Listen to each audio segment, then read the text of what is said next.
মানুষের মাথায় ভূত চাপে, আমার মাথায় চেপেছিল ফুলকপি। কোন দুঃখে আমি সেদিন একটা ফুলকপি নিয়ে ছড়া লিখেছিলাম, শীতের দিনে তোমার কাছে ফুল চাই না প্রিয়, সময় করে রান্না করে ভাজা ফুলকপি দিও। ফেসবুকে এই ছড়া পোস্ট করার পর আমার জীবন এবং যৌবন ভাজা ভাজা হয়ে গেছে। মিতু আমাকে বলল, এই কবিতা কার উদ্দেশ্যে লিখেছ? আমি বললাম, কার উদ্দেশ্যে মানে? এরপর মিতু একদমে অনেকগুলো প্রশ্ন করলো, সব মিলিয়ে প্রায় 105 প্রশ্ন। সবকটা প্রশ্ন আমার মনে নেই, অল্প কটা মনে আছে। যেমন প্রথম লাইনে একটা শব্দ আছে প্রিয়। কে তোমার প্রিয়? কে তোমাকে ফুল দেয়?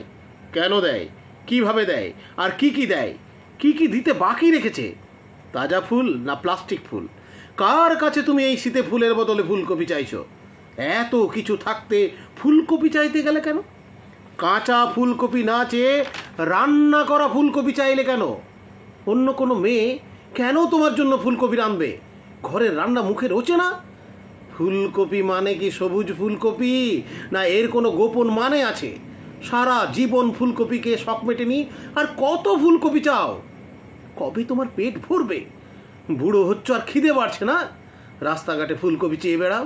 আজকে ফেসবুকে চাইছো, কাল থালা নিয়ে রাস্তায় বসবে, পরশু পত্রিকায় বিজ্ঞাপন দেবে। আমার কাছে চাইলে আমি কি ফুলকপি দিতাম না?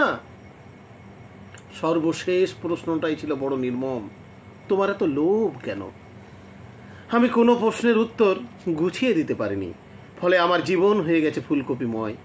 সকালে রুটির সাথে রাতে ফুলকপি দিয়ে মাছ, বেলায় বেলায় ফুলকপি আর ফুলকপি, মাঝখানে ফুলকপির স্যুপ পর্যন্ত খেতে হয়েছে। গত 1 সপ্তাহে আমি যে পরিমাণ ফুলকপি খেয়েছি, আপনারা সারা জীবনেও এত ফুলকপি খাবেন না। আজ সন্ধ্যায় বললাম, মিতু আদা দিয়ে একটু লাল চা বানিয়ে দেবে, আমার সর্দি করেছে। মিতু পাথর মুখ করে চা বানাতে গেল। আমি ভয়ে ভয়ে রইলাম, চায়ে আদার বদলে ফুলকপি না দিয়ে দেয়।